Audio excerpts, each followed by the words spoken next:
Forget everything you think you know about medieval warfare. Knights weren't winning battles. Peasants with these weapons were. One invention was so devastating, the Pope literally banned it as ungodly. But here's what nobody tells you. The deadliest one looks completely harmless. The English longbow stood 6 feet tall, taller than most of the men who carried it. Made from yew wood and requiring about 150 pounds of draw force, this thing was basically a medieval machine gun. English archers could loose 12 arrows per minute. 12. That's one arrow every 5 seconds, punching through plate armor at 250 yards. But here's what nobody tells you about longbowmen. They were physically deformed. I mean, genuinely, permanently altered. Training started around age 7, and the constant strain literally twisted their spines. Their left arms grew noticeably longer than their right. Archaeologists today can identify English archer skeletons just by looking at the bones. That's commitment to your job that makes modern gym bros look like absolute amateurs. At the Battle of Crecy in 1346, roughly 5,000 English archers faced French knights in full armor. These were the tanks of medieval warfare. Unstoppable, invincible. They died in minutes. Over 1,500 French knights fell under arrow storms so thick they darkened the sky. And the beautiful irony, longbows cost almost nothing to make. A peasant's weapon slaughtering nobility worth fortunes in ransom. The French got so frustrated they started cutting off captured archers' fingers. King Edward III took things even further. He banned football, banned dice games, banned basically everything fun on Sundays. The only legal activity? Archery practice. He turned an entire nation into trained killers using legislation. But the longbow had one fatal flaw that another weapon exploited perfectly. A peasant with 2 weeks of training could kill a knight who'd spent his entire life preparing for war. 2 weeks. That's not a weapon. That's a class revolution with a trigger. See, the crossbow's mechanical advantage did all the work. Draw weights hit 1,000 pounds. 1,000. Your average person can barely open a pickle jar, but suddenly they're launching bolts through chainmail like it's wet cardboard. And here's where it gets spicy. Pope Innocent II actually banned crossbows against Christians in 1139. Called them hateful to God. One of history's first weapons bans. Everyone ignored it completely. Shocking, I know. The real genius was in the reload mechanisms, windlass systems, cranioquins, fancy words for gadgets that let soldiers cock their crossbows while hiding behind walls. Sure, reloading took a full minute, but when you're safely behind cover, take your time. Make some tea. Genoese crossbowmen became the most expensive mercenaries in Europe. Kingdoms who couldn't train enough skilled. Archers just bought these guys instead. Instant army, just add gold. But here's what really changed everything. A 60-year-old merchant could operate a crossbow effectively. A grandmother could. The weapon didn't care about your age, your strength, or your social class. Point, pull, dead knight. 500 years of warfare belongs to professional warriors, ended because someone put a lever on a bow. The crossbow democratized killing. And if you think that's clever, wait until you see what medieval engineers did with physics and 300-pound rocks. Here's the thing about castle walls. For centuries, they were basically unbeatable. You could starve people out, sure, but actually knocking down a stone wall? Good luck with that. Then someone figured out physics. The trebuchet didn't use tension or twisted ropes like earlier catapults. It used a counterweight. Heavy box goes down, throwing arm goes up, 300-pound boulder flies 300 yards. Simple, devastating, beautiful, honestly, and remarkably accurate. Engineers calculated precise weight ratios to hit the same spot repeatedly. This wasn't random flinging anymore. It was medieval artillery designed with actual mathematics. My high school physics teacher would have been proud. Edward I understood this weapon's power better than anyone. During the 1304 siege of Stirling Castle, he built something called Warwolf. This monster required 30 wagons just to transport. The Scottish garrison saw it being assembled and immediately surrendered. Edward refused the surrender. He wanted to see his new toy work. But here's where things get weird. Commanders didn't just throw rocks. They launched diseased corpses over walls, severed heads, live prisoners. One siege reportedly featured dead horses raining from the sky.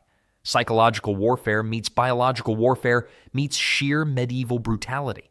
Unlike rope-powered catapults that weakened in rain, trebuchets worked in any weather. Suddenly, sieges weren't seasonal anymore. Castle defenders couldn't wait for winter, couldn't hope for storms. The trebuchet turned warfare into engineering. Build bigger, calculate better, throw heavier. But flinging things at walls was just one approach. What about fighting someone who's hiding behind a shield 6 inches from your face? Here's the thing about shields. For centuries, they worked. Hide behind one, and you're basically untouchable. Swords bounce off. Spears deflect away.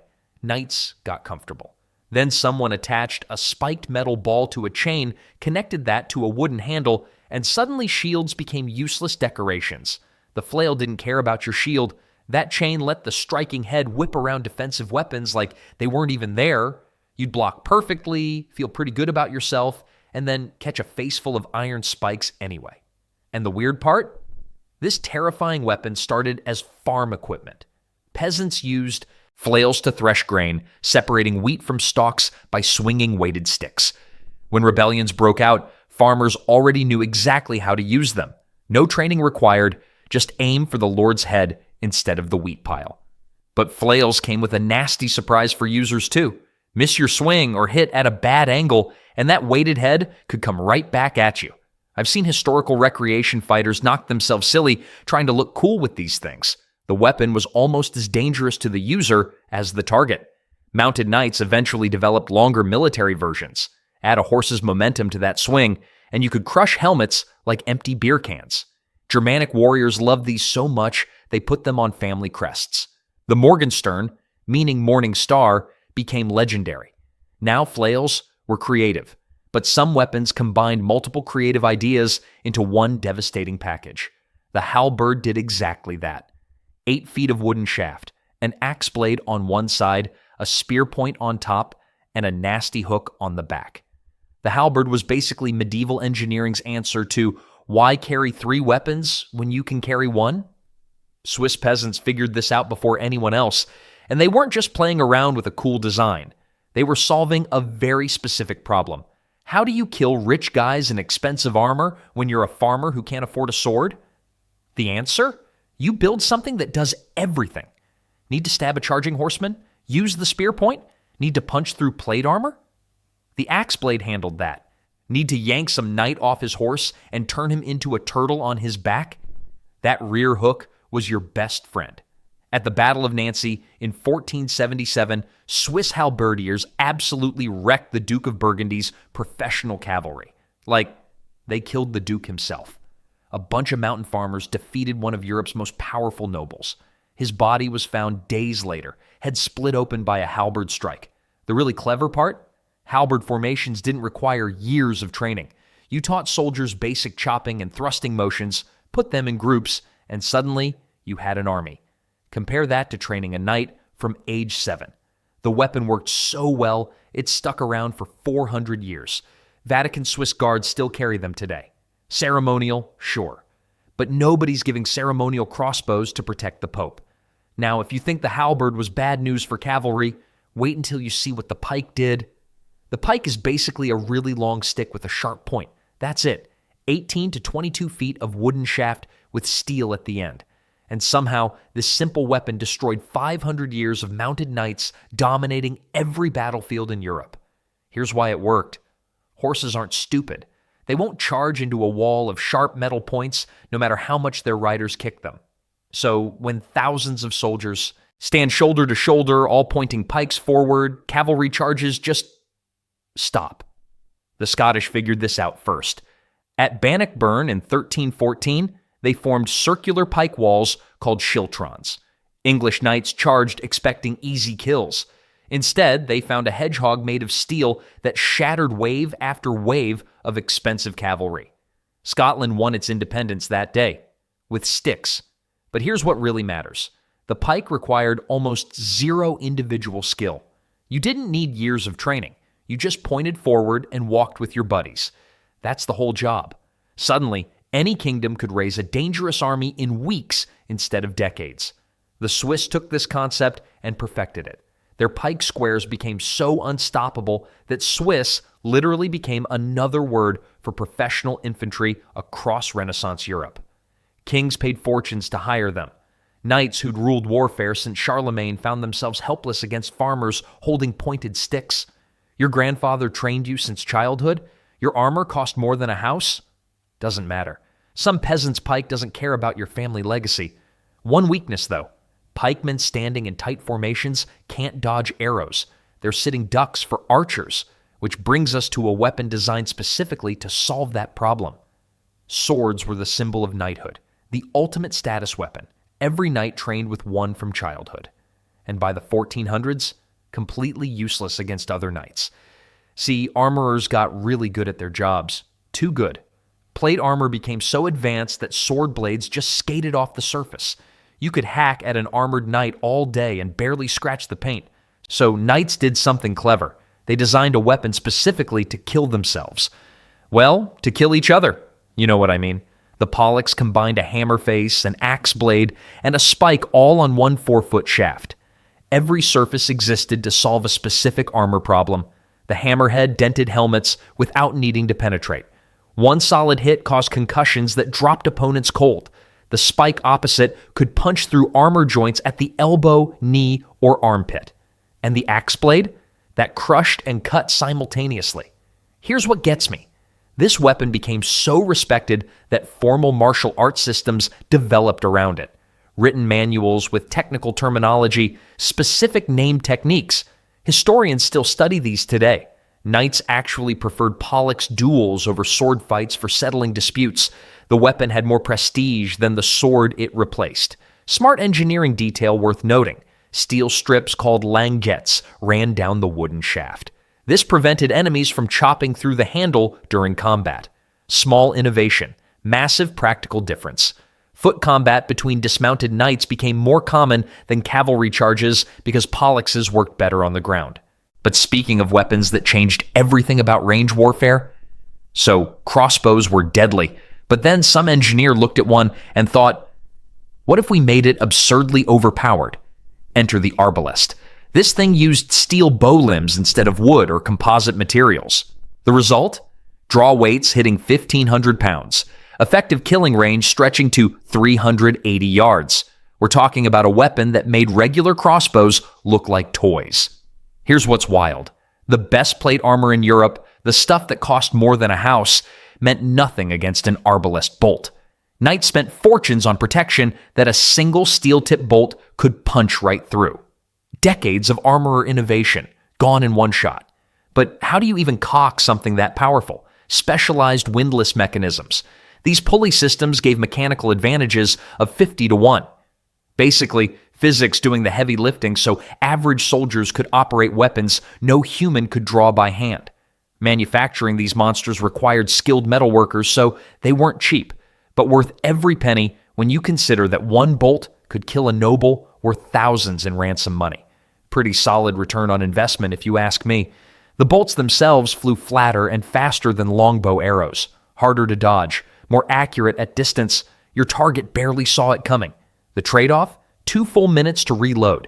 That's an eternity in combat. Armies had to develop rotating ranks of shooters just to maintain any kind of continuous fire. One group shoots, another reloads, constantly cycling. But sometimes raw power isn't enough. Sometimes you need to get up close and personal. That's where things get brutal. Here's the thing about medieval arms races. For centuries, swords were king. Knights trained their whole lives to master them. Families passed them down for generations. Then armorers got too good at their jobs. By the 1400s, plate armor had become so effective that swords just bounced off. Seriously, you could swing a blade at a fully armored knight and watch it glance away like you'd hit a turtle with a pool noodle. So what do you do when your primary weapon becomes useless? You build something that doesn't care about armor. Enter the Warhammer, small head, big impact, the entire force of your swing concentrated into 1 square inch of steel. And the physics here are brutal. Instead of trying to cut through metal, you're denting it, buckling it, crushing the person inside like a soda can. A knight could survive a sword slash without a scratch, then die from a hammer blow that never penetrated his helmet. The transmitted shock alone caused fatal brain trauma. But wait, there's more. That spike on the back, called a beak, it punched through helmet visors and armor joints where the flat face couldn't reach.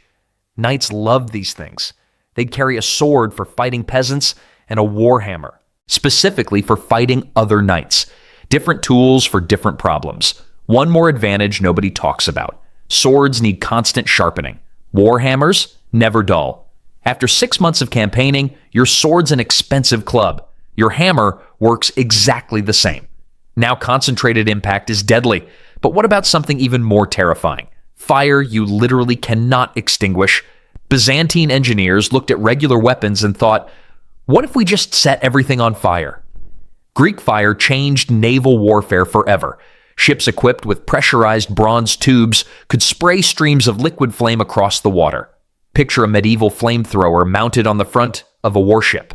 Enemies didn't just burn, they panicked.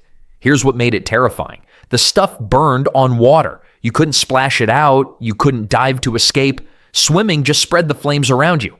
The formula? Nobody knows it. Seriously. The Byzantines guarded this secret so obsessively that they'd execute anyone who tried to share it. Emperors passed the recipe only to their successors. When Constantinople finally fell, the formula died with the empire. Modern chemists have spent centuries guessing. Petroleum, quicklime, sulfur. We're still arguing. At the 678 siege of Constantinople, Arab forces brought reportedly 1,800 ships to conquer the city. Greek fire operators turned that fleet into a floating bonfire. The empire survived for another 800 years, partly because of this one weapon. And it wasn't just ship-mounted. Soldiers threw ceramic grenades filled with the stuff over walls. Defenders poured it on siege towers. One formula, endless applications. But here's what really won battles: fear. Some enemy fleets refused to engage Byzantine ships entirely. Sailors mutinied rather than face those bronze tubes. The psychological damage outweighed even the physical destruction. The Byzantines essentially invented shock and awe 1,000 years early. Speaking of weapons you could build anywhere, the next siege engine required nothing fancier than rope and local timber. Here's the thing about medieval warfare. Sometimes the fanciest solution wasn't the best one. Trebuchets looked impressive. Massive counterweights, precise engineering, mathematical calculations, but they took forever to build and required specialized parts you couldn't exactly find at the local hardware store. Enter the Manganel.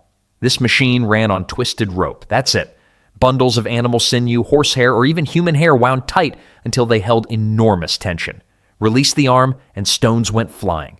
What made it brilliant? You could build one anywhere. Army marching through France? Find some timber, borrow rope from the supply wagons, and you've got siege artillery by Thursday. The Romans figured this out centuries earlier, but medieval engineers turned it into something special. Machines capable of hurling 50-pound stones 400 yards with surprising accuracy. And unlike trebuchets lobbing projectiles in high arcs, manganels threw on flatter trajectories, perfect for punching holes directly through walls rather than dropping rocks over them. The tactical flexibility was incredible. Need more power? Add more twists to the rope. Need less? Remove some. Commanders could adjust on the fly. Multiple manganels firing together created absolute chaos for defenders. Try repairing damage when another stone crashes in every 30 seconds. Best part? When besieged garrisons got brave and destroyed your siege equipment during nighttime raids, you just built another one. Same materials, same design, ready by morning. But raw power is only half the equation. Sometimes medieval warriors needed weapons that were clever rather than strong. Blades designed not just to wound, but to completely destroy an opponent's weapon. Most weapons try to beat your opponent. The sword breaker? It tried to destroy their weapon first. Deep notches carved along one edge could catch incoming blades. Once trapped, a quick twist applied leverage that snapped steel like a dry twig. Your enemy's expensive sword suddenly becomes two useless pieces of metal. Pretty clever, right? Italian duelists carried these alongside rapiers. One hand attacks, the other defends and destroys. It's like having a dedicated employee whose only job is making the other guy's equipment worthless. But here's what most people miss.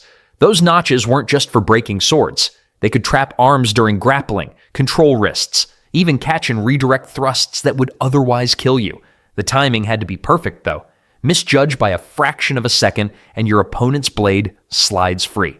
Then it's heading straight for your face. High risk, high reward. Fencing masters in Renaissance Italy developed entire fighting systems around this little backup blade. They wrote detailed manuals, created specific techniques, treated swordbreaker combat as seriously as any other martial art. What fascinates me is the philosophy behind it.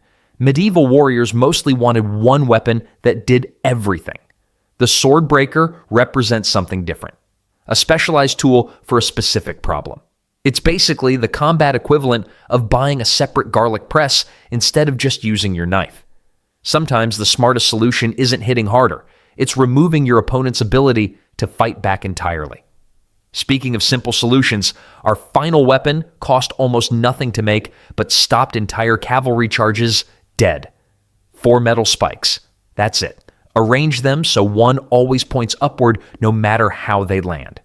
Congratulations, you've just invented one of the most effective weapons in military history. The Caltrop. So simple a child could make one. So devastating it stopped cavalry charges cold. Roman legions scattered these things 2,000 years ago, but medieval armies turned mass production into an art form. We're talking thousands dropped across entire fields. Any blacksmith worth his salt could hammer out hundreds in a single day using nothing but scrap metal. Here's what made them so nasty. A horse steps on one, and that spike drives deep into the hoof. The horse goes down instantly. The armored knight wearing 60 pounds of steel, he's now tumbling face first into the dirt at full gallop. Charge over. Battle changed. And the weird part is, you couldn't really counter them. Spot them in tall grass? Good luck. Clear a whole field? Takes hours you don't have. At Bannockburn, the Scots combined caltrops with hidden pits to funnel English cavalry exactly where they wanted them, into killing grounds. The English never saw it coming. The economics were absurd, too. A war horse cost more than most peasants earned in 10 years. A caltrop cost almost nothing. One spike could destroy that investment permanently. Best part? Pick them up after the battle and use them again. No sharpening, no repairs, no maintenance whatsoever. Sometimes the cleverest weapons aren't the most complex. They're the ones that turn an enemy's greatest strength into their biggest liability.